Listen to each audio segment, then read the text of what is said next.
Welcome to the Russ Joy Show. I'm Russ Joy. You figured that out because you're smart, and you genuinely are very smart. And it's also the name of the show.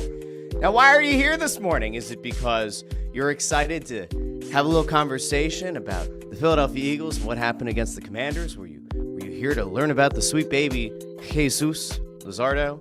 Is it because you're here for the Drive to 500 drawing? Is it all of the above? Is it some of the above? Are you here for Flyers and Sixers talk? I have bad news for you if you're here for those two today. That's not happening. Probably also not going to do much about Jesus Luzardo because that's not the main topic in town. The main topic in town today is what happened to the Eagles and the Commanders. And Sunday night, I allowed myself to get more upset with people on Twitter than I normally do. Typically, I'm able to just put that stuff off to the side. But people were so wildly off base from my vantage point. So I went back and I said, you know what? I'm going to get some numbers. And I'm going to prove a point here today about who was really to blame for the Eagles game. Now, in fairness, there were a bunch of different factors that led to the Eagles losing on Sunday. But I think one is getting way too much credit and not enough of the blame for what happened on Sunday. But we're going to get there.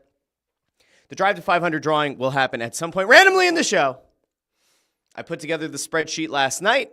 I went until about 12:30 a.m. So if anybody subscribed after 12:30 a.m., the bad news is you won't be able to be part of this drawing. But when we do the one for 1,000 subscribers, which based on the growth of the channel, I think is probably likely to happen sometime between now and the Super Bowl is the hope. Might be giving away some tickets, not to the Super Bowl. There's no way. But I think the drive to 1,000 or whatever I'm going to call that next giveaway will likely be tickets to a game. I don't know which game. I don't know which team.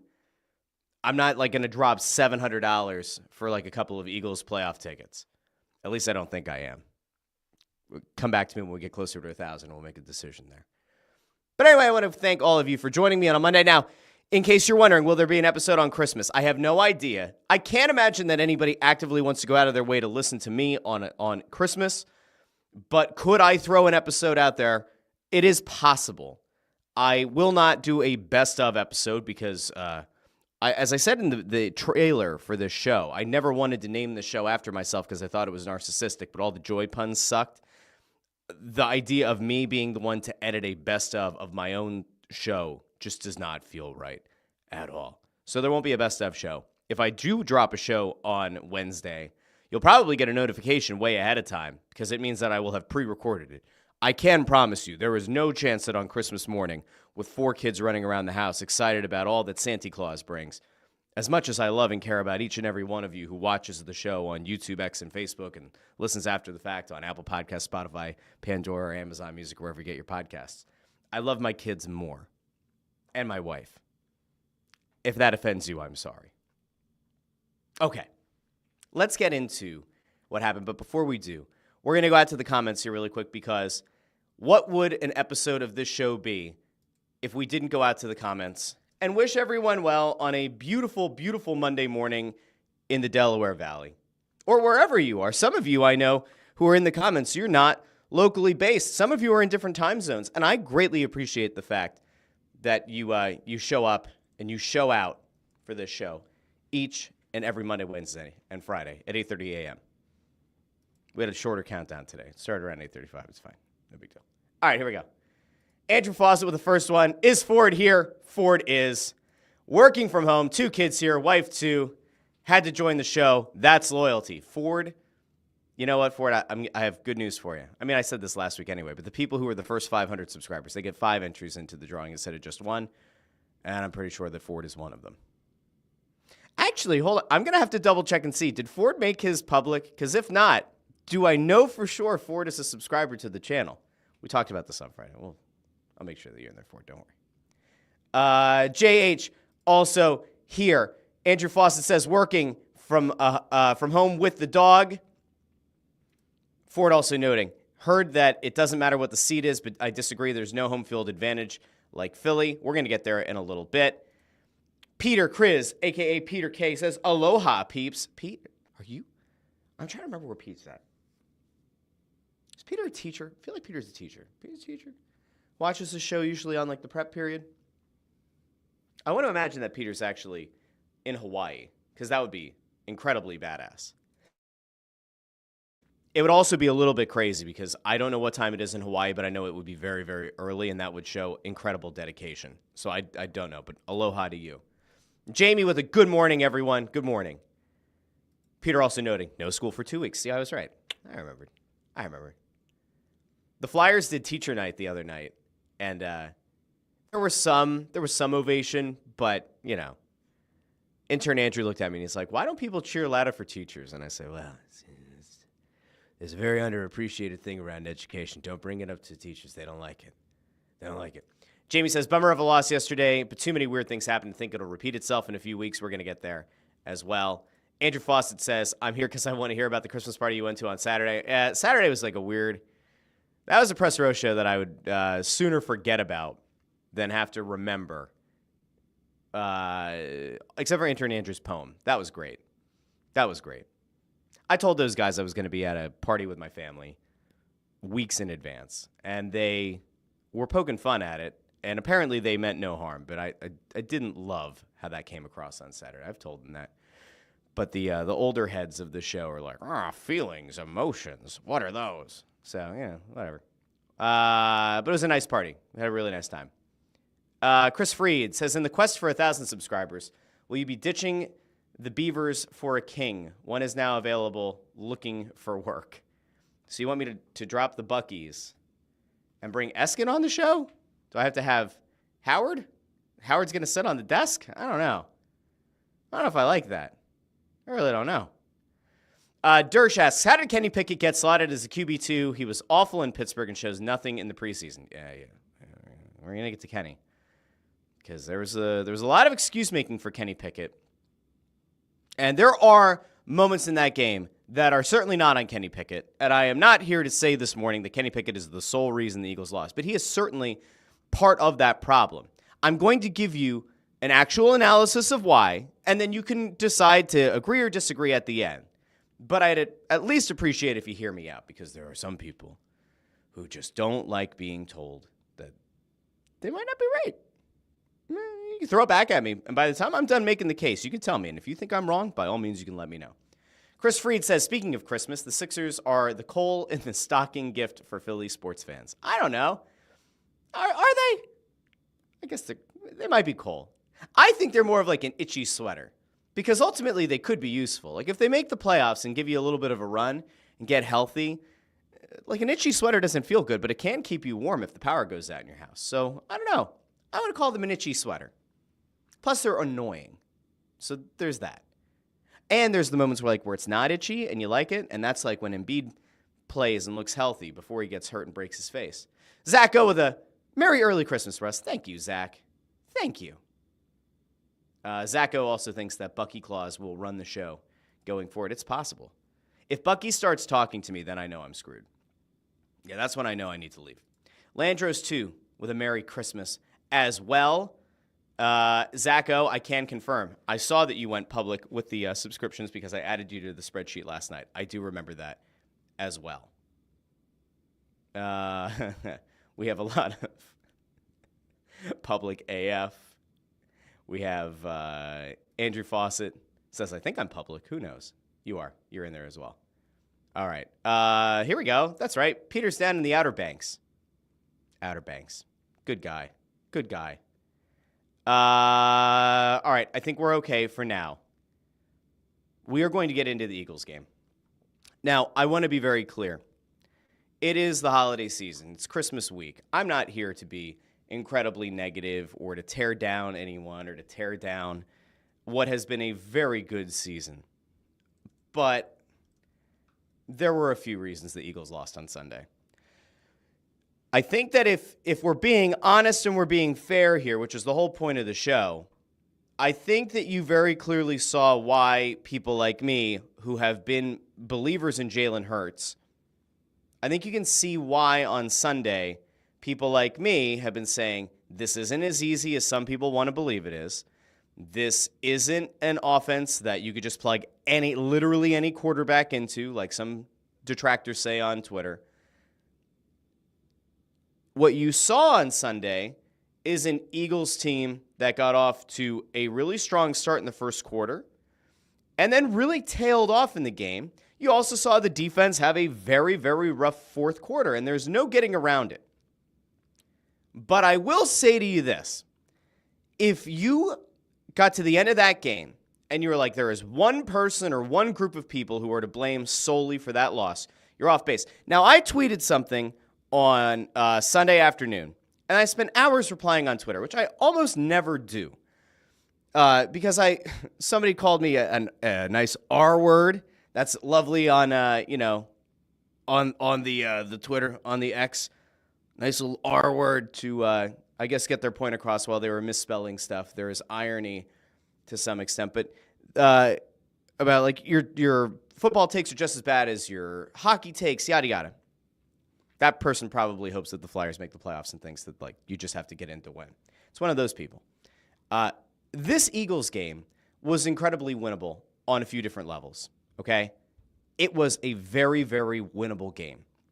And it's a game they should have won. It's a game where the Eagles got off to a strong start, 21-point first quarter, the first time all season they've done that. They had a 68-yard touchdown run by Saquon Barkley early in this game. Jalen Hurts goes out in the second drive with a concussion. He doesn't get cleared. They appeared to clear him on the sideline, and then he had to go back to the locker room, and he doesn't manage to get back out in this one.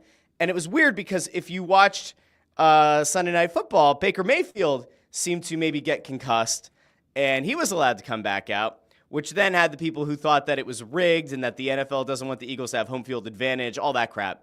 They were like, oh, that's just further proof for you that the NFL hates the Eagles. I don't think they hate the Eagles. The Eagles are in one of the best media markets with one of the most passionate fan bases who are going to spend beaucoup bucks on merch, on playoff merch, and are going to, if they get to the Super Bowl, are going to probably set records on Super Bowl merch.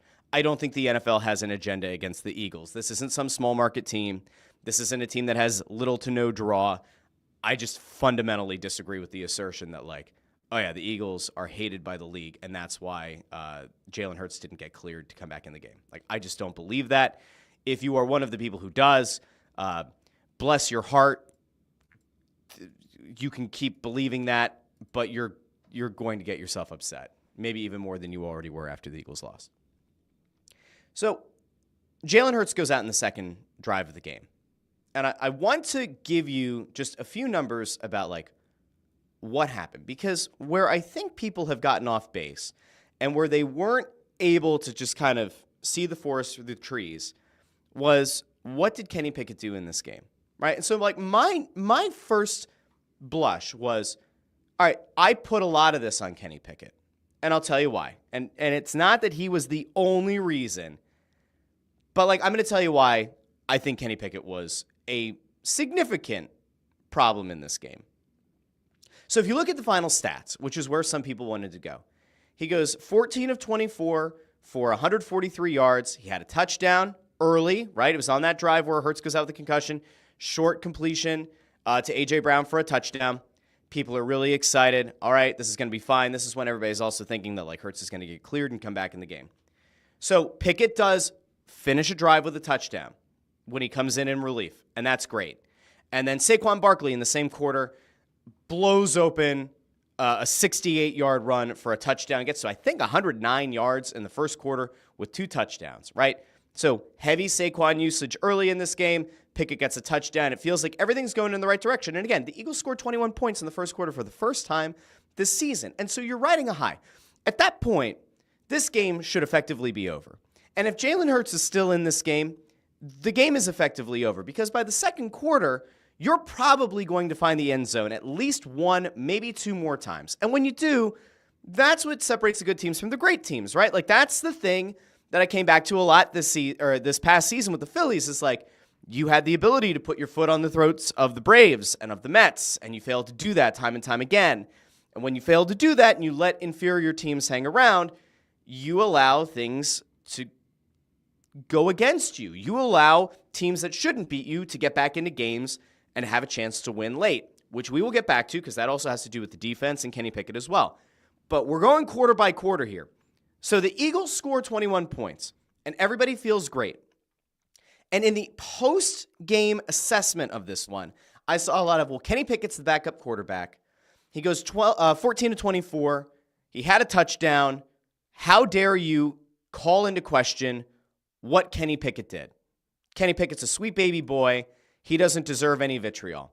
What I keep coming back to is this, guys. All right, and it's not complicated. Again, I'm not trying to be a jerk on a Monday morning when Christmas is 2 days away. But I want to go through what happened in the rest of the game, specifically the first half. So the Eagles in the first quarter go touchdown with Hurts, touchdown with Pickett, interception, not great, touchdown with Pickett on the field, right? And that was the big Barkley run. What happened in the second quarter? This is the thing that I don't think anybody really focused on. And post-game, this is where I lost my mind, where a lot of people saying, Kenny Pickett was great. He did a fine job. He was okay. He's backup quarterback. They put up 33 points. What do you expect, Russ? 21 points in the first quarter. One of those touchdowns I would attribute to Pickett. That's the one where he came in relief and threw the touchdown to A.J. Brown. Good strike. Bad interception that killed a drive. No idea what he was thinking, right? And after that interception, it kills some momentum, and then Washington goes down and they score a touchdown of their own. So that's not ideal. So what happens in the second quarter, right? These are the Eagles' drives. You ready? Punt, punt, punt, missed field goal. So one of the things I saw after the game was Jake Elliott missed that field goal early in the game, right before halftime, Russ. Where's the hate for Jake Elliott? Can't really hate Jake Elliott for the missed field goal considering what he did in the second half, which we're about to get to. But you went punt, punt, punt, missed field goal. Now, if you want to add in the interception from the first quarter, you can, because it eventually led to a touchdown by Washington. Not good. Not good. Punt, punt, punt, missed field goal. Okay. A great team and a team like this Eagles squad that has Jalen Hurts playing as well as he has, playing pretty much turnover-free football, his ability and willingness to use his legs like he has, especially over the last, let's say, 6-8 weeks, frees up a lot in the running game. Part of why Saquon Barkley has been so damn good this season, whether people want to admit it or not, is that Hurts' ability, not only with his legs, but also with the passing game to execute at a high level, frees up some ability that defenses can't stack the box quite as much against Saquon Barkley. On that touchdown that Pickett had, you're not making a huge in-game adjustment because you don't know how many plays Pickett's going to be in for.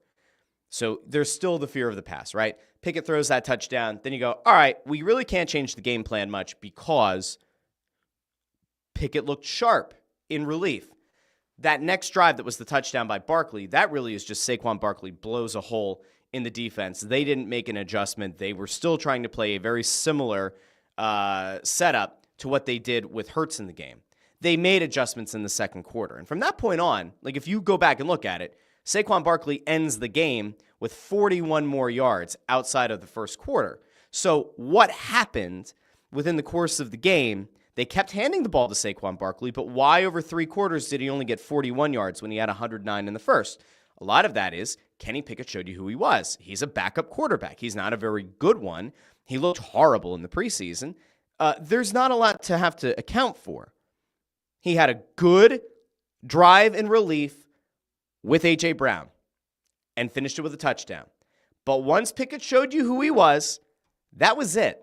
They stacked the box and they made it hard for Saquon Barkley to get going. And when they did that, and they were stacking that box and they were sending even more pressure, guess what? Kenny Pickett got himself into some bad sacks. He got himself into some bad decisions. He missed guys. Russ, what about the fourth quarter with Devontae Smith where he dropped the ball? We're getting there. But I just want to give a little bit of context here. Punt, punt, punt, missed field goal in the second quarter. That's a significant issue because when you had the ability to put this team away, you failed to do so. This should have been a 30-plus point first half. And if Jalen Hurts is in there, it's a 30-plus point first half. Full stop. Okay? This game should have effectively been over after the first half. 21 points in the first, 0 points in the second. Not great. And what else happened? Washington, they cut the lead to 7. They pick up a touchdown of their own in the second quarter. Okay. Now, here's another thing. Eagles defense gets a lot of hate in this game. Oh, they gave up 22 points in the fourth quarter. Okay, it's fair. It is fair. They did. Like, they conceded 22 points. I can't stand here and tell you, oh, defense looked really legit down the stretch. Here's what I will say. The defense looked pretty stout most of the day. This Eagles defense had allowed 23 or fewer points for 10 straight weeks. Sometimes another facet of the game needs to pick up for a part of the game that has worked very, very well for you. So sometimes the offense needs to pick up the defense, and sometimes the defense needs to bail out the offense, and that's just how great teams work. But again, you had your backup quarterback in. So what exactly do you expect to have happen? I don't expect the entire flow of the offense to just die. Now, the Eagles did have one drive. They had a drive in the third that ate up like 8.5 minutes of clock. And it looked very similar to the one that they got to end the game with a week ago where they ate up like 10 minutes of time, which also led to the Steelers only getting 2 second-half possessions. But again, so much of this is you need to have context. 21 points in the first, nothing in the second quarter, punt, missed field goal. That, to me, is where you lost the game. That's it. Because not scoring and not extending that lead and not putting your foot on the Commanders' throats at home, that let the Commanders hang around and stay in this game. Russ, what about the second half? What happened? You're very harpy on the second quarter. I am, because I think it's where they lost it. But we can get to the third quarter because the third quarter wasn't really that much better. Now, I mentioned they had an 8-minute, 13-second drive. They started let's go back. They started the second half with a drive that went 3 minutes and 20 seconds. Here are the plays. Barkley rushes for 2 yards. Pickett throws to A.J. Brown, penalty. Lattimore had a really rough drive. Barkley rushes for a yard. Pickett throws to Brown, penalty, right? This was the chunk yardage. This was just multiple pass interferences. Or Greg Olsen, who we'll try to get to later in the show, is like melting down on TV. I don't know how that's pass interference, as the guy is pulling on the jersey, has an arm wrapped here, has one up around the shoulder. I mean, it pretty much looked like Patrick Swayze and Demi Moore in Ghost. And Greg Olsen's on the telecast going, I don't know how that could be called pass interference for that. Come on, Greg. What are we doing? We all like you. We all felt bad for you that you got replaced on the A-team at Fox. Like, we don't hate you, or at least we didn't before Sunday. All right, so pass interference. Barkley, 6 yards. Barkley picks up a yard. Barkley loses 2 yards. That's where they run the Wildcat, and it looks like he's going to throw it. He loses 2 yards, and they end up kicking a field goal. Okay, so that's that drive. They kick a field goal. Not ideal, but once again, possibility to kind of put your foot on the throat or at least make things a little bit more uncomfortable. If you go up 28-14 in that point, you know what? You're probably feeling a little bit better. Pickett maybe for, I don't know. So much of it's confidence. Okay, so that's that drive. Washington fumbles, right? Like almost immediately they fumble. Eagles get the ball. They run 8 minutes and 13 seconds off the clock. This is by far Kenny Pickett's best drive of the game, at least from a game management perspective, right? And if the idea all along this season from the detractors has been, well, Jalen Hurts has been a game manager. Kenny Pickett managed this second drive in the third quarter very well, okay? They ate up a ton of clock. Now, they didn't have a huge lead, but they ate up a lot of clock. And they were benefiting off of one of the turnovers that they forced. The Eagles defense, by the way, 5 turnovers forced on the day. But people wanted to blame the defense because of the fourth quarter, which we'll get to. We're going to be fair. Okay, so here's what happens on the 8-minute, 13-second drive. Pickett gets sacked, loses 8 yards. Gainwell, 2-yard rush. They pick up 16 yards on a face mask penalty on 3rd and 16. That play, had it not been for the face mask, they probably would have been a 3-and-out. So that to me right away is like, that's not great. All right, so they pick up, they get a first down. Barkley rushes, loss of 2. Pickett to Smith for 13 yards. Pickett scrambles for a yard. 2nd and 9, no gain. 3rd and 9, another penalty on Lattimore. They pick up 7 yards. First down. Barkley loses a yard. Pickett scrambles up the middle for 4 yards. Pickett passes to Devontae Smith, gets a 13-yard pickup and a first down. That was a big throw, by the way. That really was. That was a big throw. It was a good throw. kept the drive going. Got them down to the Washington 26. Barkley rushes for 2 yards. Pickett, incomplete, no gain. And then they have to take a timeout. I think that was, they were about to have a delay game. It was a timeout. And then Pickett steps back to pass. They're on the 11-yard line, okay? They're at the 11.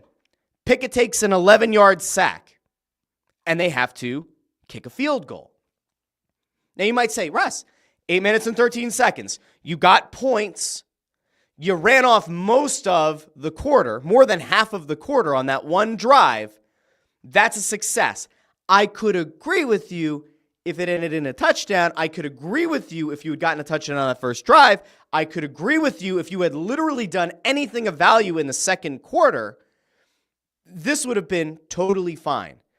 But 2 drives, you ate up a lot of clock, and you ended with field goals. And in both cases, you were legitimately in range to get more out of it than just a field goal. I mean, again, that first drive, let me just double check. That first drive ended with a sack on Barkley, who was trying to throw out of the Wildcat. You were at the 4-yard line, and then you had to kick a field goal. And that second possession in the quarter, you were on the 11, and you had to kick a field goal. So, correct me if I'm wrong, but that's not ideal. That's only 6 points. So you had the 21-point outburst. You had Hurts on the field. Hurts drove you most of the way on the second one. Pickett, good touchdown. Barkley busts open a 68-yard touchdown run to score the third touchdown. 0 in the second. And then you get to the third quarter. 2 drives that likely should have ended in touchdowns end up coming up short. You kick field goals. Now again, the backup quarterback, he got you 8 minutes and 13 seconds on a drive, and you ended up with points. What more could you ask for? One of those drives probably should have ended with 7 instead of with 3. And that ultimately comes back to hurt you. But okay, fine. Okay. Now, I kind of skipped over this, but in the second, I've mentioned that. Jake Elliott missed a field goal. Have to make it. Okay, fine. But here's why I don't blame Jake Elliott, because he had 2 field goals in the third, and then we get to the fourth quarter. Because the fourth quarter is where you can actually focus on the defense a bit. This is actually where you can say, hey, you know what? This was far from ideal. This was not a good start. Washington gets the ball. 4-minute, 38-second drive. They score a touchdown. Philly's first possession in the fourth quarter ends in a punt. They pick up a net of 13 yards on the drive. Okay? Pickett incompletion. Barkley rushes for 11 yards. On first down, Barkley loses 4 yards. Pickett incomplete. Pickett with a 6-yard gain to Gainwell. They punt. I'm sorry. Once again, that's not okay. 21 points, 0, 2 field goals.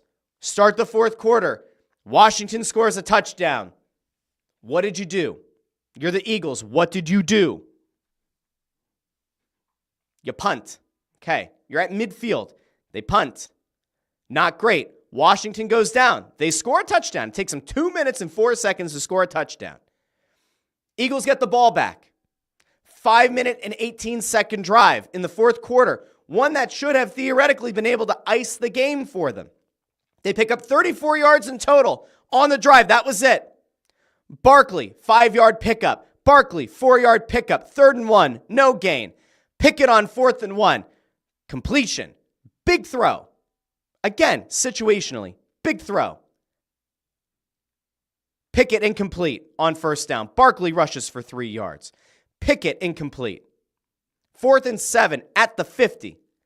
Pickett, biggest throw of the game. At that point, biggest throw of the game. 15-yard completion to A.J. Brown. New set of downs. This is what allows you to eat up over 5 minutes on this drive. Barkley picks up a yard. They lose 6 yards on another sack. Not great. That sack takes them back. Pickett scrambles for 8 yards. Great. Timeout by Washington. Elliott hits a 50-yard field goal, his first of the season. And the people who were maybe upset in the first half with the missed field goal, that's now his 3rd field goal of the game, and he hits it from 50 yards. The next drive for Washington doesn't last very long. Eagles force an interception. Here's where they lost the game. This is the drive that I do think actually lost them the game. This is the one. Eagles get the ball with 2 minutes and I think it was 2 minutes and 39 seconds. Something like that. I tweeted it out. No, I don't have it now. It doesn't matter. Eagles get the ball, and if you run an efficient fourth quarter offense, you should be able to run out the clock. Because after the interception, this is where I tweeted at the time, Eagles defense makes another big stop. The Vic Fangio defense makes another big stop. This is where it fell apart. Here's your plays. This is where the Eagles lost the game, in my opinion. Other than I think the second quarter was bad. The inability for them to run out the clock at the end of this game and to execute at a high enough level to be able to end this one, this allowed Washington to stay in the game. First down, Barkley loses 3 yards. Second down, 2nd and 13, 8-yard pickup to Kenny Pickett. Washington calls timeout. Here's the play that everybody wanted to focus on. 3rd and 5, Kenny Pickett hits Devontae Smith across the middle. Devontae Smith, I don't know if he was thinking he was going to go down, right, to just try to waste some clock. I don't know what he was thinking. The ball comes in. He doesn't ever seem to really have it. He kind of tips it to himself, hits him in the hands again, and it falls, right? So that one play is a highlight play where you say that's what cost the Eagles the game. I have laid out a case for you that, yes, that play sucks. And given everything that had happened at that point, that can't happen. That drop can't happen. That drop probably allows you to win the game, right? It probably allows you at that point.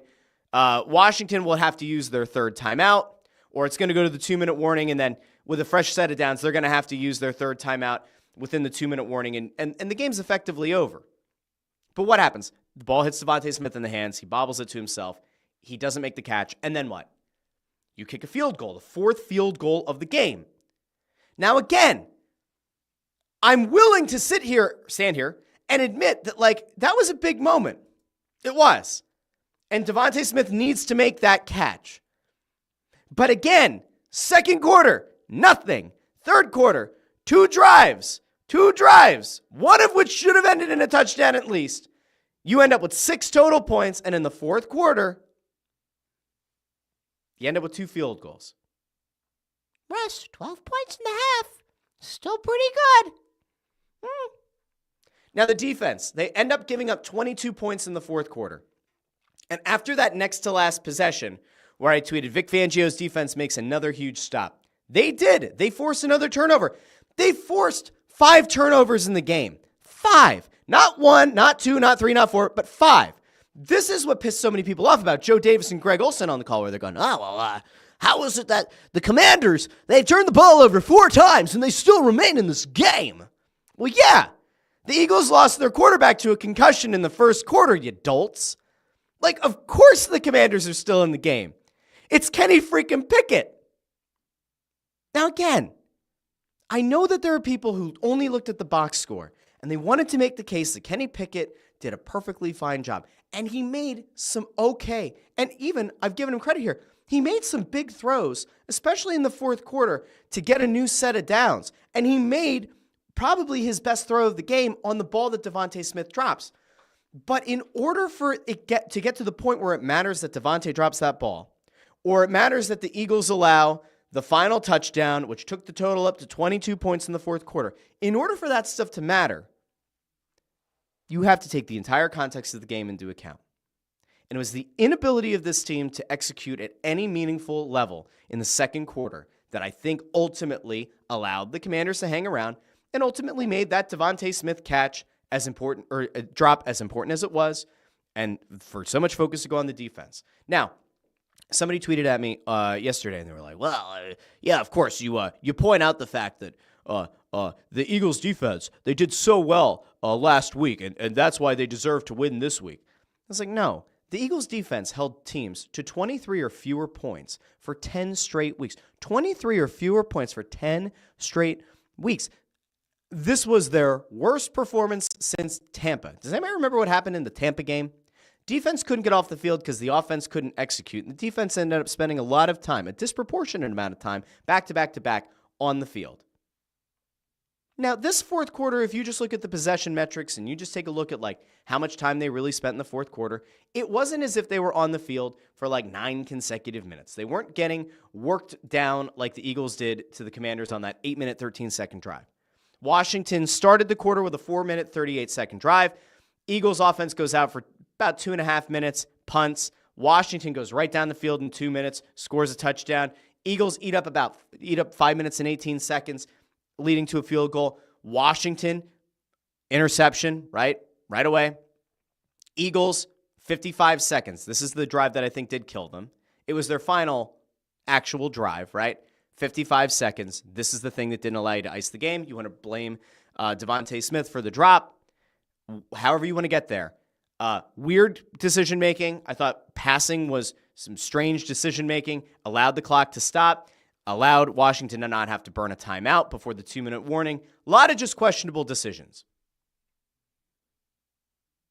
Washington goes down in less than 2 minutes and scores their final touchdown of the game that wins them the game. Now, I'm going to go over to the comments because I want to know what people think. But, I think that what I've laid out for you here is enough to say, Eagles defense, 22 points in the fourth quarter, not okay. Forcing 5 turnovers, however, and giving the Eagles multiple opportunities to go out and do something with it, and then that not actually netting you a lot of points, that to me is also problematic. Kenny Pickett on the day has decent enough stats for a backup quarterback. But again, that touchdown came in relief on a drive that Jalen Hurts earned most of the yardage for, and then Kenny Pickett didn't look particularly good. They got to stack the box against Saquon Barkley, who goes from having 109 yards on the ground in the first quarter to only 41 the rest of the game. I'm sorry, but there is a fundamental difference in how this team operates offensively with Jalen Hurts in the game versus not, and how a defense will stack the box against Saquon Barkley without Jalen Hurts in the game versus with him. These are just fundamental truths. Now I'm going to go out to the comments. There is more, but I'll get there. But I want to make sure that I go out to the comments, and I want to see if people agree, if they disagree. Let me know if this has changed your mind at all. Do you feel like this is a fair assessment of the game? I'd love to know. Jim Cochran over on YouTube says, I loved watching the pregame and postgame shows on NBC Philly. Where does the Eagles D rank among the all-time greats? Post, Eagles D was exposed and they have major problems. Oh, I forgot. There was a reason that the Eagles defense also kind of fell apart. CJGJ got ejected. He's in the thumbnail of the episode. CJGJ got ejected, which we'll take a look at here in a little bit. Now, we don't know what was said. We don't have the mics. We don't have the field mics audio available to us. CJGJ gets his second personal foul on a play in which he gets punched in the head and his helmet comes off in front of the referee. The referee's looking right at it. And he throws the penalty. And he points to CJGJ, who's like, I'm sorry, what? What? And because it was a second personal foul, he gets automatically ejected. There's no appeal. There's nothing. There's no review. It's over. He's out. CJGJ was one of your most impactful players on the day. Has been one of your most important and impactful players in the secondary this year. You lost him. If we're going to allow for... Oh, Kenny Pickett had a perfectly fine game as backup. Okay, fine. If we're going to give the offense some grace here because they were playing with their backup quarterback, you have to give the defense at least a little bit of grace when they lost CJGJ because he's a pretty big freaking deal for the defense. If we're being fair, I like to be fair. And it felt like after the game when it was like, oh, they gave up 22 points in the fourth quarter. I mean, they did, but they lost one of their most important guys in the secondary. Not ideal. Okay. Andrew Fawcett says, give some credit to the Redskins for adjusting to the lack of passing attack. That's what they did. That's why I said, first quarter, they showed respect to Kenny Pickett because he finished off that second drive with a touchdown. And then Saquon busted things open on the third drive, and then they made the calculated decision, we are going to make Kenny Pickett beat us. And guess what he didn't do? He didn't beat him. Again, he had some good throws.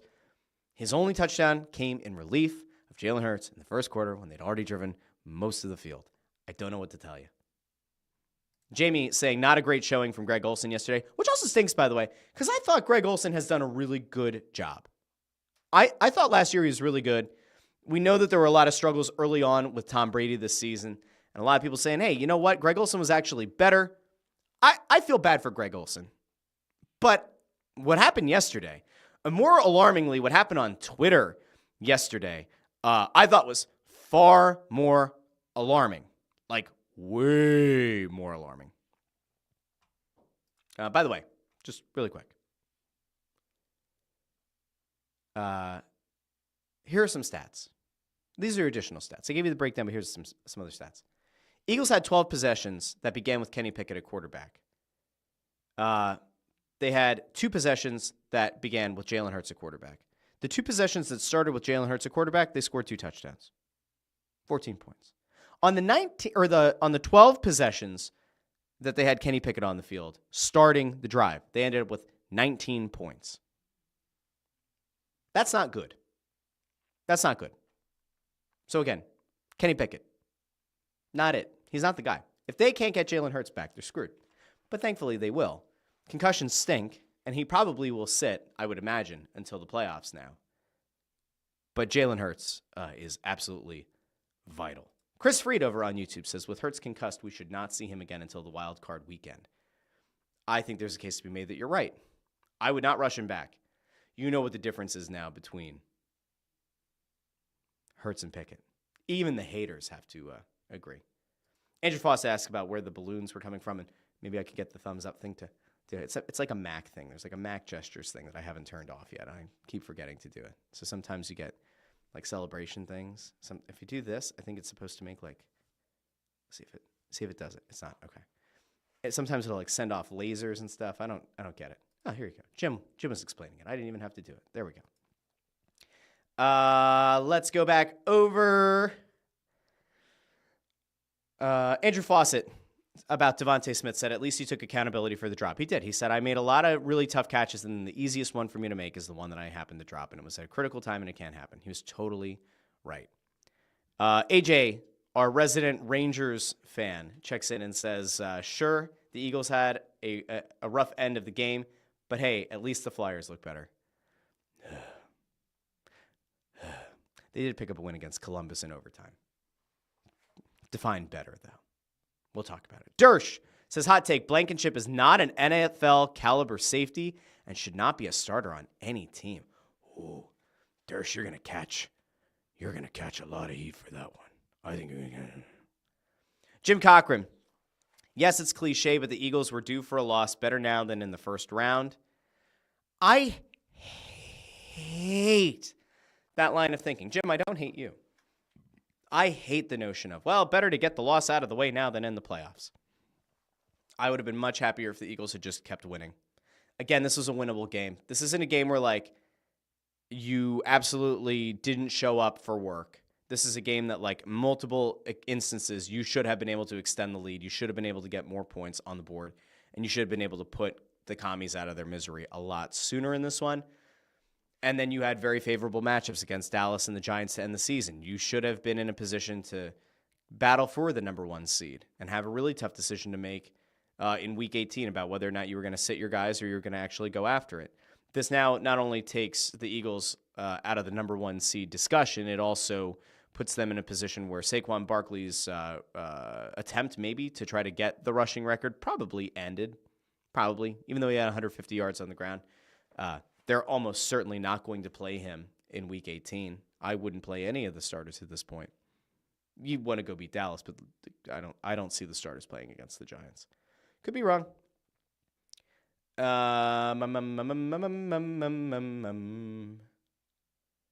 Let's see. And by the way, there were people who were saying about how, like, when Hurts went down, maybe a late hit, maybe a dirty hit to the head. His head hit the ground. Greg Olsen went on Twitter afterwards and was like, it wasn't a dirty hit. He just hit his head on the ground. Okay. D.D. Skinner. Refs. No Jalen. Shitty Pickett. Ugh. D.D. did a very nice job of succinctly summing that up. It took me 40 or so minutes to say many of the same things. So, D.D., you're right. Dersh says, CJGJ is building that reputation among refs like Carter, and he's not going to get the benefit of the doubt with how flamboyant his antics get. Here's the thing, though. I want that kind of attitude on the defense. I will deal with, at least in a regular season game, I will deal with whatever CJGJ did to apparently warrant getting punched in the face, which resulted in no penalty. No penalty against Washington. but him getting his helmet punched off, he must have said something that was so egregious that second personal foul.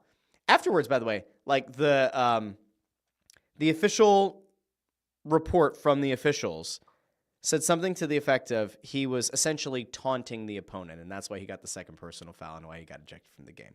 I don't know why we are now Weenie Hut Jr., but that's apparently a thing. Okay, fine. Totally fine. Caleb Girdman over on YouTube says, is Greg Olsen a loser? Kind of glad he got replaced. I thought Greg Olsen's been very good, but it was not his best showing. And the number of times that he and Joe Davis kept coming back yesterday, right? Just kept coming back yesterday and saying, well, they've turned the ball over 4 times, and yet the Commanders remain in this game. How are they doing it? Jalen Hurts got knocked out with a concussion. I don't know why this was so hard for them. And in fairness, like, I thought about trying to, like, go over, and I was going to pull up a bunch of the Greg Olsen tweets, and maybe we'll get to a couple, but, like, not great. Eric Berkey says, just dropped in to say Merry Christmas to you and your family, Russ. Thank you, Eric, and to you and yours as well. We're going to get to the drawing here for the drive to 500 in a couple of minutes. Now, there was one positive that I'll come away with from this game, and it was something that happened after the game. A.J. Brown and Mike Quick had a little bit of a meeting in the tunnel, and it was a really cool moment. So I'm actually going to throw this over for everybody to take a look at. But in this game, A.J. Brown became the first Eagles wide receiver to have 3 straight 1,000-yard seasons since Mike Quick did it from 83 to 85. And so they shared a moment down in the tunnel. And, like, if you listen to any of these games on the radio, which some of you might and some of you might not, Mike Quick has been pretty damn effusive in his praise of A.J. Brown and always says, like, he's a great guy, couldn't happen to a better guy, yada, yada. I want you to just experience this moment between these two because there is such a mutual respect. And I want you to also note what A.J. Brown is wearing in this clip. That's good stuff, bro. Yeah, that's good. Clark, you got to sit me there. You know that. What's it feel like to break this man's record? It was easy, man. It was like a walk in the park for him. He's a baller. It's just an honor. I just wanted to, like, show my respect. That's why I got the jersey. Even though he's been up there for 30 years. Man. 40 years. Okay. And just coming here and just, you know, put my footprint on it, man. It means a lot. But I just wanted to say thank you for paving the way. You know. Absolutely. Yeah. That's awesome. It couldn't have happened to a better player. Better guy, better player. I'm pleased to pass the torch to you, my brother. Absolutely. That's awesome. So that's really cool. I mean, like, look, I'm always looking for positives after games, and it was a brutal loss. And again, whether you want to blame the second quarter, the third, the fourth, the quarterback, the defense, all of it, CJGJ for getting ejected, blame the commies for concussing Hurts, whatever way you want to go. I thought that was a nice moment after the game. A.J. Brown was wearing Quick's number 82, Kelly Green, showing his respect to Quick as well. Just a really cool moment between those two. I'm ready to move off of the Eagles game.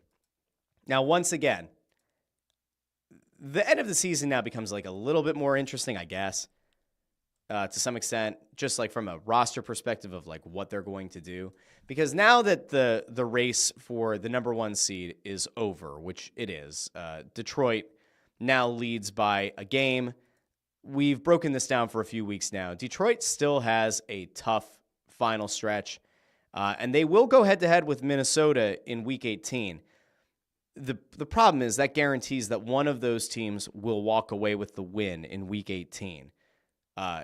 If they both lose this, I'm just trying to, what are the mental gymnastics to make this work? The Eagles mathematically so the Eagles can finish 14-3.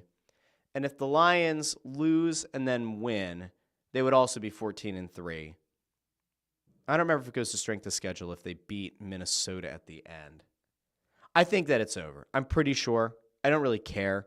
Because as soon as the Eagles lost, I was like, I don't give a shit about the scenarios anymore. It's effectively over.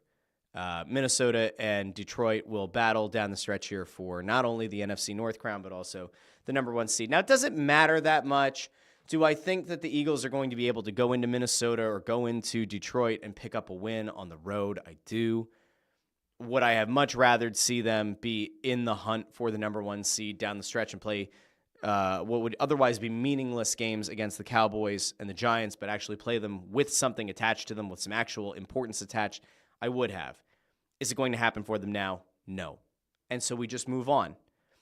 The real question is going to be how many players in Week 18, how many starters are going to actually play? Because at this point, you're not incentivized in any real meaningful way to play them, right? It's a 3-horse race for the top of the conference. The only reason, if you're the Eagles, that you're going to actively try to go after it now is to try to finish with the 2nd seed. But again, if Detroit and Minnesota win this week, and then, I don't know, say Minnesota wins in Week 18, I think the Eagles end up with the 3rd seed anyway. It doesn't matter. Just not great. Jim Cochran says, if I win, I hope Russ doesn't take my jersey back after the cameras go dark and give me a Bucky bobblehead instead. Jim with the deep cut back to last week when we broke down what happened at the Hornets game where the kid was given the PS5 and then the Hornets took it back. That was horrible. And then what did they ended up giving him the PS5 anyway. They didn't say he was getting to keep the jersey. We assumed that he was, but we don't know. And they were going to give him VIP treatment or something at another Hornets game. If I were that kid, I'd be out on the Hornets. Even if my family had been lifelong Hornets fans, after they give you a PS5 and take it away, I'm never cheering for that team again if I'm that kid. All right, now this leads us to the drive to 500. And I'm trying to remember the name. I think it was this. All right, there we go. I found it. Whew, thank goodness.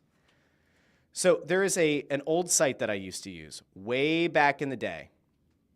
And I need to see, so this says up to 100 choices. I need to be able to do a randomizer of more than 100. Random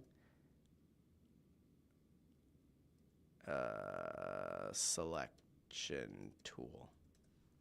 So I have everybody. I just need to have one that has the ability to take well over 500. Otherwise, it's okay, here we go. Let's see.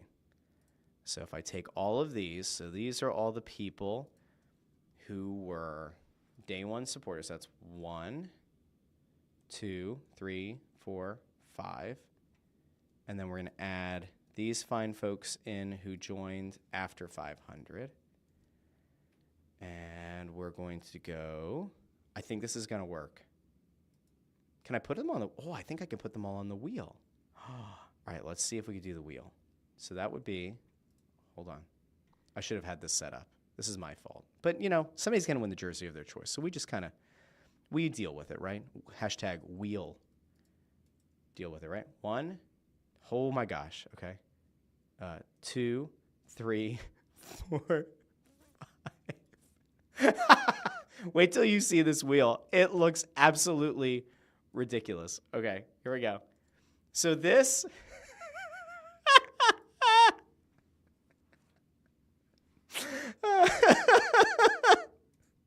Guys, this looks so freaking ridiculous. Okay. Oh my God. Okay. So once again, I want to thank everybody who participated. All right, let me. I'm going to name the wheel because we're going to use this. I'm going to do a clip of this as well, just for the people who drive to 500. This is good. This is good show and good pod. All right, here we go. Oh my God, this is the most ridiculous looking thing I think I've ever done. Okay, so this is the wheel. Now, you could see where some of the longer YouTube names kind of stick out. Now, I could walk you through what it looks like to drop everybody's name on here. As you could see, I could do this little scroll on the side. These are all of the people. We're going to start way up here. These are all the people who subscribed within the first 500. And then what I did was I just pasted that same list of people 5 times. So that's 5 entries for each of you. And then way down here at the bottom, there were some people who joined after 500, so they got 1 entry. So this is the wheel. The person who wins, that person is going to win the jersey of their choice, worth up to $175. I've said that while I would hope that it's going to be a Philadelphia sports fan and it's going to be a Philadelphia sports team, it doesn't have to be. But can I have a moment here with you really quick before we get to the wheel? Is it okay if I do? Because this is where we're going to end, okay? Like we're going to do this, and then we're going to head out on our separate ways. And then there might be an episode on Christmas, but I'm not sure, okay? But I want you to see that the wheel is real. I have not rigged it. I have not done anything. I don't want there to be accusations of fraud or voter fraud or selection fraud, okay? Look, my hands are going to stay up here. I have not clicked on anything. I want to thank everybody who has subscribed to this YouTube channel. This started back in the summer. I did it on a whim. I decided that I was sick of only getting to talk on a show once a week, doing Snow the Goalie or do crossing broadcasts like once a week. And I kept getting really frustrated that I would do this one time and then I'd have to just go tweet for a few days. And I was like, well, I have equipment. I have the ability. I have knowledge to do a show. I've built and grown, and it's not just me on Snow the Goalie. I mean, I've definitely built and done everything that's on the YouTube channel for Snow the Goalie, but it's not just me who does that show. Ant and Bundy, obviously, are very instrumental into bringing eyes in on the show, and intern Andrew as well. So I built that YouTube channel, but it's not like it was all just me. They are a huge part of that. So I want to make sure that I'm giving proper credit there. I built that It's Just Wrestling channel, which I am going to bring back in 2025. That is the promise to myself, to 3,500 subscribers or something. I'm going to bring that channel back because I should have been doing that all along. But I decided to do this show in the summer, and we went from doing, I think, once a week to twice a week, and then from twice a week to 3 times a week. And I've actually enjoyed doing this down the stretch so much that I think we're going to keep it going 3 times a week into 2025. It's been working well. The amount of people who tune in live on YouTube and Facebook and X continues to grow. The podcast feed continues to grow. The overall number of people who subscribe to the channel continues to grow. And it's not just tied to the drive to 500, although I appreciate the fact that there are people who definitely got in for it. I appreciate all the people who get in the comment section on YouTube, Facebook, and X each and every day that we do a show. I appreciate the people who don't watch the live show, maybe listen in the podcast feed, or the people who found this channel through YouTube Shorts or found it through some of the clipped segments that the algorithm pushes them into. I appreciate every one of you. And if you did subscribe to the channel just for this drive and you don't win, I will point out to you, as I did at the top of this show, there will be another big giveaway at 1,000 subscribers. That'll probably be tickets. I don't know to which game. I don't know to which team. But it will likely be tickets to a game. So if you don't win this time, don't unsubscribe, just hang around. When we get to 1,000 subscribers, which at this rate, I think we'll get to early in 2025, you'll be entered to win again. Okay, so here we go. I see there are all these people that are commenting on stuff. We had the drum roll. Ford is trying to manifest. He's trying to get this to work for him. We have more drum rolls. We have woo. JH was very offended. I mean, here's the wheel again for those who might have missed it. This is what the wheel looks like. Remember, this is intense. This is what it looks like when over 500 people subscribe to a YouTube channel, and then you give the people 5 entries each if they were in the first 500, or a single entry if they were after 500. This is what the wheel looks like. Okay, that's a lot of names. And yeah, it does look wild. So anyway, Eric Berkey says it looks like the Death Star. Ford says it's real and it's spectacular. Anyway, here we go. And then Michael Sirkin over here, by the way, says, oh my God, such a mess. But thank you for giving us these morning sports updates. Definitely a highlight of my mornings. Michael, I appreciate it. That's very kind of you to say. All right. Andrew Foster says we get it. Spin the damn wheel. All right, Andrew. Jeez Louise. Okay, fine. Eric asks, if you were one of the first 500, did you get 5? Yes, you did. You're on there. Dee Dee Skinner says, Merry Christmas to you and your family, Russ. I appreciate you, the content, and all the time you afford us. Thank you. Jim Cochran says, the anticipation is killing me. Ford, give me a second. Let me just double check that Ford, sweet baby boy. Ford, your subscription, if there is one, which you've been here since day one, but in the back end of YouTube, you don't exist. So we're going to add Ford on here 5 times because Ford is in here all the time. I'm actually going to let me do a cross-reference here. We have Ford. Let me see. Dee Dee's in here a lot. Let's see. Who else? Andrew Fawcett. He is in here. This is where it kind of like pays to be in this thing and around here every day. All right, so it looks like Ford and Dee Dee, who are here all the time, are not on the list. Chris Freed, I'll look for you. See, this is the benefit of being here. Chris Freed, yours apparently aren't public either, but I'm going to add you in. Jeez Louise. Allison, you're definitely in. Let me see. I'm going to go through all these really quick. Eric Berkey, you're in there. Let's see. Jim has been here. All right, Jim. So let's do this. We got who did I say? Ford, Dee Dee, and then we said Jim. Some of you didn't make your YouTube subscriptions public, but because you're here all the time, I'm gonna make sure we get you in here because that'd be bad. I'd feel legitimately bad if you weren't part of it. Okay.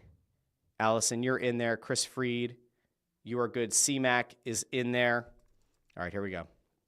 Now I think we can move on. But again, this is why. To some extent, it's always good. Chris Freed. Why it's always good to be here. All right, now see, I did this whole big setup, and now we're doing this like one last. All right, Dersh, I'll check for you. Dersh, you're not there either. Jesus, what happened here, guys? All right, you're in now. This wheel is about to get even bigger. Okay. Let's double. I know JH is in here. I saw JH's name when I did a once over of this list. Okay. This is bad podcasting, by the way. This is bad.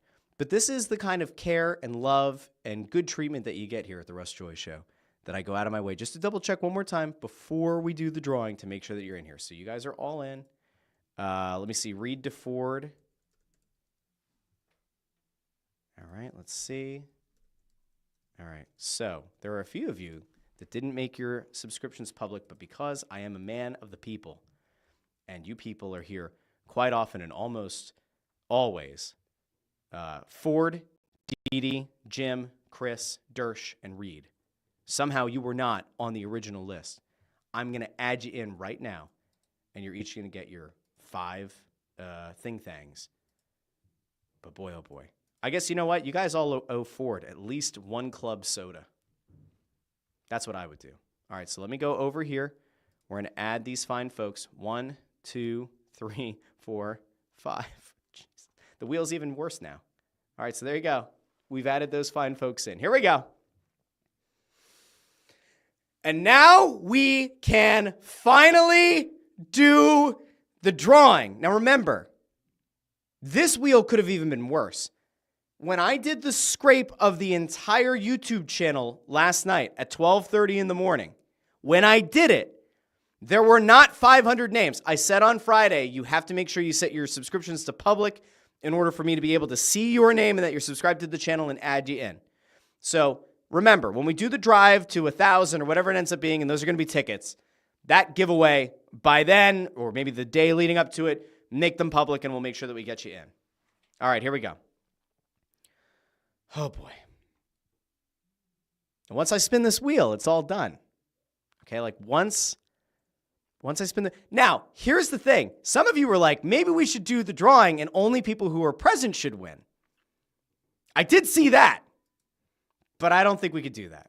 I don't think we can. But that would be pretty funny, but I don't think we can. I think that'd be a little bit too exclusive. All right, here we go. I'm going to give the person who wins a few days here, okay? Let's say a week. So if I don't have the winner reach out to me within a week, we do the drawing again on December 30th, okay?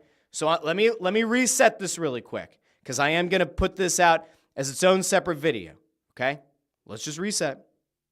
Everybody who has subscribed to the YouTube channel, thank you so much. We've grown this thing in a few months to over 500 subscribers. We're going to do another giveaway at 1,000 subscribers, probably tickets to a game. So if you don't win this, make sure you stick around until 1,000, and then beyond that, we'll just keep doing giveaways, maybe every 500 people. Okay? This is the wheel.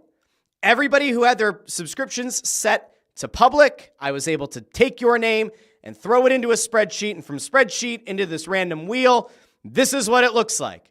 Now, those of you who didn't have your subscription set to public, I unfortunately am not able through YouTube to see that you subscribe to the channel. So if you have them set to private because you have channels that you're embarrassed that you're subscribed to, or you just don't want the government to know which channels you're watching, or whatever your reason is, when we go to do the next giveaway, they have to be public at least like a day or so in advance so I can add you to this. But anybody who was subscribed with their subscription set to public for the first 500 subscribers got 5 entries into the drawing.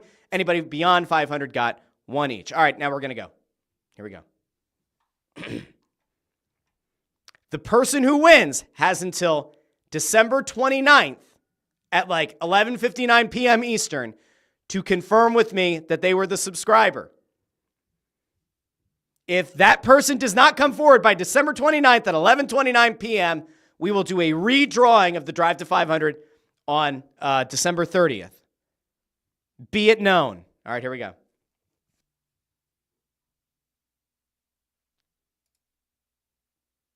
Oh, we can play music. Should we play music for it? How about this one? What's this one? Ooh. Ooh. What's this one? I like this one.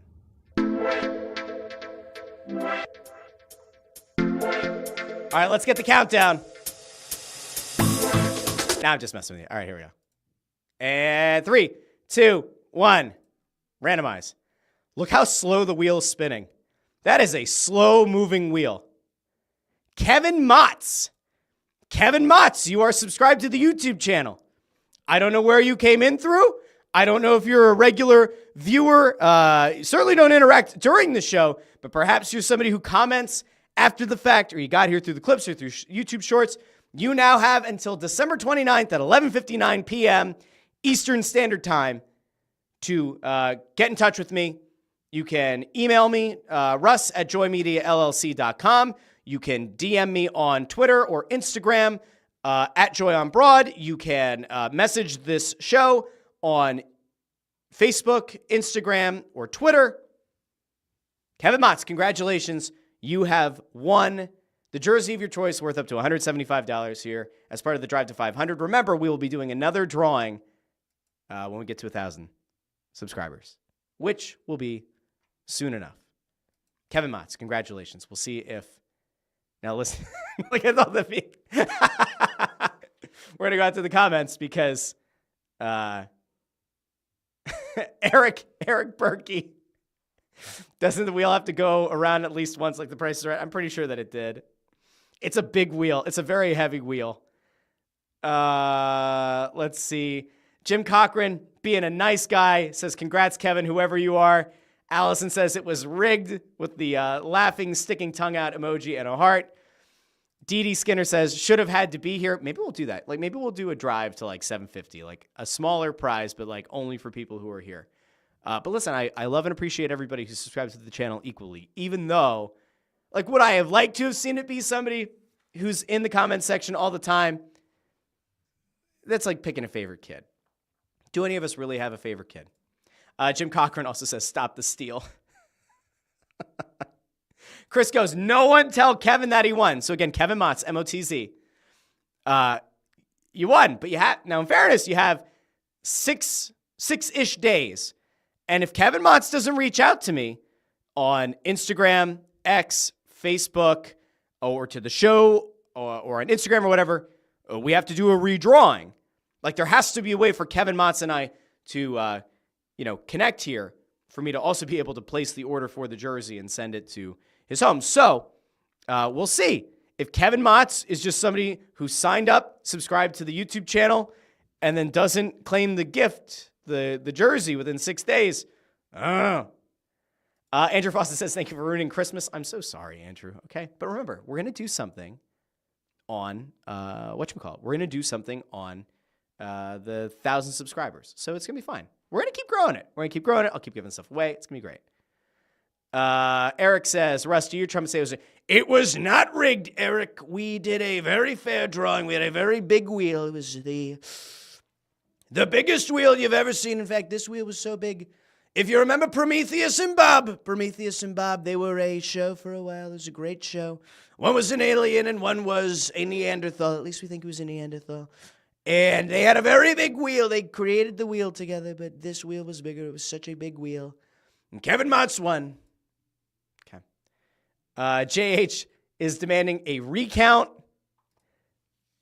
Ford it can't be BS. I actually gave the first 500 subscribers 5 chances versus the people who subscribed after. I don't know. Now, here's the real thing. I could really piss people off. Was Kevin Motz one of the people who was a late subscriber to the channel? Let me look. Hold on. Where was Kevin Motz at on? You guys are going to feel a little bit better. Kevin Motz was the 5th ever subscriber to the channel. Number 5. I actually have it chronologically. Kevin was the 5th person to ever subscribe to the channel. And Kevin was a subscriber to the channel before any of the people who were in the comments section. So Kevin technically has been riding with me on this channel longer than any of you. But I still love and care about all of you. Or, that could be wrong. Because some of these people, I had to do the manual add to the thing. Some of you might have been in before number 5. But, all right, so we had the recount is being demanded. Allison says, for the record, Kevin isn't even on the Snow the Goalie score predictions spreadsheet. Andrew Fawcett says, for shits and giggles, spin it again. No, because I'll have to do it next week. If he doesn't respond, hold on, I'm going to remove it. Let's see. If I spin it again, that was one spin. I just want to see. Is it anybody who's in the chat? No, it's not. When did this person subscribe to the channel? See, now I'm interested. Is there a bias in this wheel? No, there's not. But it's not anybody in the chat. So luckily, for those of you in the chat, that's not going to be the one that is the respin if Kevin doesn't claim the gift, the jersey. Jim says, I'll be at 4-season total landscaping for a presser at 1 p.m. today. Be there. All right, we're going to go. Reed is saying, I can't gaslight you. He's your ride or die homie, I guess. I don't know who Kevin is, but I appreciate the fact that Kevin subscribed very early on the channel. Like I said, I love and appreciate all of you for being here, okay? There's a thing here from Eric Berkey who says he only follows the Flyers and says that he's rarely here in the comments either. Just happened to see it going on because I put it out on X. I think Eric Berkey was one of the later adds to the list. I could be wrong. He's in there somewhere. All right, it doesn't matter. Anyway, a big thank you to everybody. We have everybody just, we have people getting very upset, but it's okay. It's very exciting. Listen, Kevin Motz, I hope that you do reach out between now and late Sunday night so that you can get the jersey of your choice. And if not, we're going to do a redrawing on December 30th. I am going to put this out as a separate clip to go out just so that anybody who's subscribed to the YouTube channel, because if people only watch the clips or whatever, like that's fine too. It's still valuable to this channel and to helping it grow. So what are we going to do? But anyway, I want to thank all of you again. Seriously, getting these nice Merry Christmases and everything. I do seriously appreciate each and every one of you who has joined me on this ride. You don't have to choose to watch this show live. but many of you do. You don't have to choose to watch the show or listen to it in a podcast feed at all, and yet many and many of you do, and that number continues to grow, and it truly does mean a lot to me that so many of you have decided to go on this ride. Now, would I like to see 2025 be the biggest year ever and watch this channel grow, 5x, 10x more? Sure. And I can only do that if I continue to have your support. And so I want to thank each and every one of you for joining me on this ride. I hope that if you celebrate Christmas, you have a very Merry Christmas. If you celebrate Hanukkah, you have a very great Hanukkah, a happy Hanukkah. If there's another holiday out there that you celebrate and that you're really excited about, I hope you enjoy it. If you hate the holidays, I hope that they bring you a little bit less hatred than they might otherwise. If you are the Grinch incarnate, I hope that you have a really nice time. Don't go steal the Who's Christmas stuff because it's going to be fine. Let's see. I think I brought up everybody's Merry Christmas, but we have all the Merry Christmases going through here, and I want to thank each and every one of you. All right, I think it's time to go. Chris Freed says, ho, ho, ho. All right. Everybody have an absolutely great day. I will probably do something that will land on this YouTube channel on Wednesday. You can choose to watch it. You could choose to listen to it. You could choose not to. I honestly don't know what it's going to be yet, but there will probably be something just in case you have to work on Christmas or you need a break from your friends and family on Christmas and you just want to have some Philly sports or some assorted something kind of talk. I will have something for you likely in your feed. If it's not there by 8:30 on Christmas, it ain't happening, but I'm pretty sure I'll try to put something together. So anyway, I hope you all have a great rest of your week. I hope that you check out whatever happens on Wednesday. At the very least, I will be back on Friday live here on the Russ Joy Show. But until then, I've been Russ Joy, but you know that because you're smart, and it's the name of the show. Merry Christmas. Ho, ho, ho. Happy Hanukkah. Have a great day. I'll talk to all of you later this week here on the Russ Joy Show. Thanks again. Talk to you soon.